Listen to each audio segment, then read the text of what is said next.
여러분 반갑습니다. 16회 진행하도록 하겠습니다.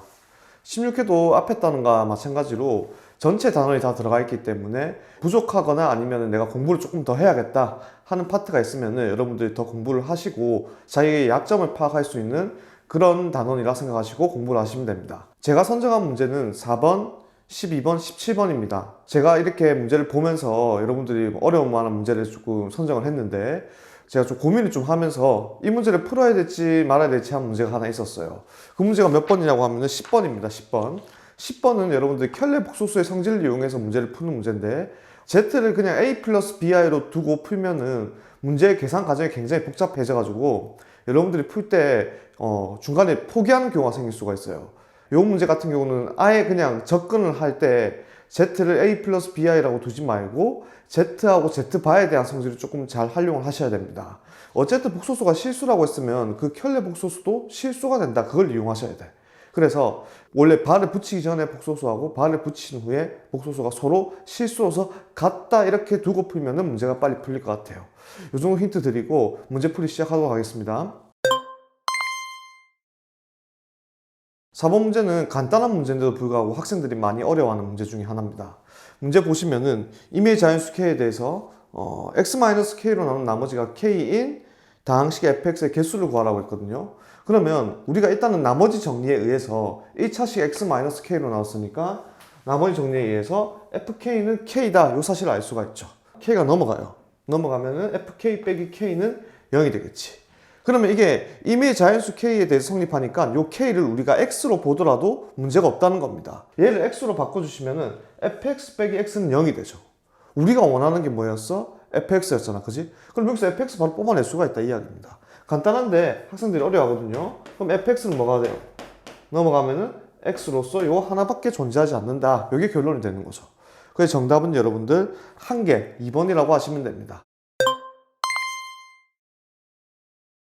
12번은 우리가 알고 있는 여러분들 복소수에서 음수의 제곱근의 성질, 그러니까 미지수의 부호를 판정하는 그런 문제입니다. 가하 조건에서 우리가 알 수가 있는 게 A는 0보다 작고 B는 0보다 크다. 이걸 알 수가 있겠죠, 그죠? 그런데 우리가 잘 봐야 되는 것은 이러한 문제를 풀 때 0이 아닌 실수라고 했거든. 이런 말이 없으면 B는 0보다 크거나 같다가 돼야 됩니다. 꼭 주의하셔야 돼요, 지금. 0이 아닌 실수라는 말이 있기 때문에 B는 0보다 크다가 되는 거야. 그럼 A는요? A는 분모에 있으니까 0이 됐으면 돼, 안 돼? 안 되니까 A는 당연히 0이 돼서는 안 되고 그냥 음수만 되면 되는 거고 B 같은 경우는 0보다 크거나 같단데 0이 아닌 실수라는 조건이 있어서 B는 0보다 크다 이렇게 판단하시고 가시면 돼요. 그 다음에 나 조건 보시면은 나 조건 제가 써놨거든요. 절대값 두 개 나와 있는 값이 0이라고. 근데 이거를 막 풀라고 하지 말고 뭐 부호가 지금 A가 0보다 작고 B가 0보다 큰데 A 더하기 B가 뭐 0보다 큰지 작은지 모르잖아. 이렇게 따지지 말고 어쨌든 간단하게 절대값 더하기 절대값이 0이죠. 절대값은 항상 0보다 크거나 같은 값을 가지잖아.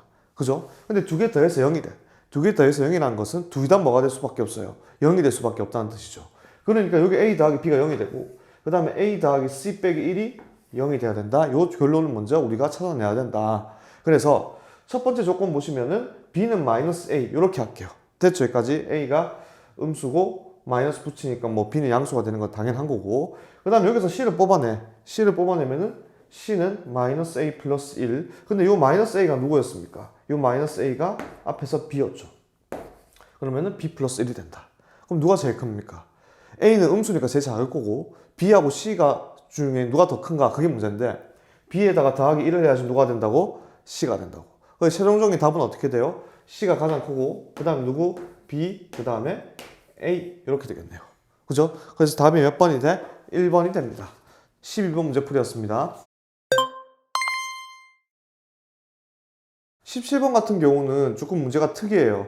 우리가 앞에서 보지 못한 유형 중에 하나라서 제가 선택을 했고 문제를 읽어보시면은 방정식이 하나 나와 있죠. 2차 방정식이. 모든 근의 실수 부분이 음수가 되도록 하는 P값의 범위를 물어봤어요. 우리가 판단을 할 때 일단 X값을 구해놓고 생각을 해야 되는 게 왜 그러냐면 얘가 지금 실근을 가는지 허근을 가는지 모르잖아. 허근을 가지면 실수 부분이 음수가 되면 되는 거고 실근을 가지면 그 자체가 음수가 되면 되는 거잖아요. 실수 부분이니까. 그래서 이 방정식 형태를 딱 봤을 때 근의 공식을 썼어요. x는 짝수공식 p 풀마 루트 p제곱 마이너스 p 마이너스 2. 그럼 첫 번째 봐야지. 요 안에 들어있는 게 여러분들 판별식이죠. 판별식. 자, 첫 번째 x가 실근입니다. x가 실수가 되면은 실근을 가져야 되니까 판별식이 0보다 크거나 같아야겠죠. 0보다 크거나 같은 게 이제 판별식이 실근을 갖는 조건이었으니까. 그 다음에 실근을 가졌어. 실근을 가진 다음에 모든 실근의 부호가 음수가 돼야 돼요. 여러분들 두 군이 모두 음수면은 두 개 더하면 음수지. 그래서 두 군의 합이 음수다. 첫 번째. 됐지? 그 다음에 보시면은 여기 두 군의 곱이잖아. p 플러스 2. 두 군의 곱은 음수 곱하기 음수는 뭐가 돼야 돼? 양수가 돼야 되죠. 그죠? 그래서 두 군의 합, 얘가 합이죠. 합이고 얘가 뭐가 돼? 곱이 되는 거야. 합은 0보다 작고 곱은 0보다 크고 식은을 가져야 된다. 그래서 요거 세 개 공통 범위를 구해주시면은 p 범위가 어떻게 나오냐면은 마이너스 2에서 마이너스 1 사이가 나온다. 첫 번째 알 수가 있고, 두 번째 보시면은 이제 x가 식은 말고 무슨 근? 허근을 가질 때도 봐야 되죠. 허근일 때는 여러분들 실수 부분만 음수가 되면 되는 거지 이번에는. 자, 허근 가지려면 여기 있는 판별식이 0보다 작다. 허근을 가져야 되니까. 그 다음 요 x 형태를 봤을 때 얘가 만약에 허근이야, 무슨 i가 붙어있다 이런 뜻이지. 실수 부분 누구예요? 얘가 실수 부분이죠, p가. 그래서 여기 있는 실수 부분은 문제 조건에 맞게 0보다 작아야 된다. 그래서 요 범위하고 요 범위의 공통 범위를 구해주시면은 마이너스 1에서 p가 0 사이가 나오게 돼요.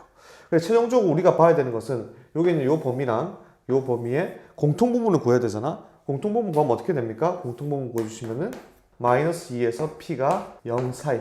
얘가 이제 최종적인 우리가 구하고자 하는 마지막 범위가 되겠네요. 그죠? 그래서 문제 보시면은 여러분들 1번이 답이 됩니다. 그래서 17번까지 풀이를 했고, 문제 풀면서 여러분들 계속 강조를 하고 있지만 저희가 부족한 파트나 단원이 있으면은 앞 단원으로 다시 돌아가서 복습을 하시기 바랍니다. 고생하셨습니다.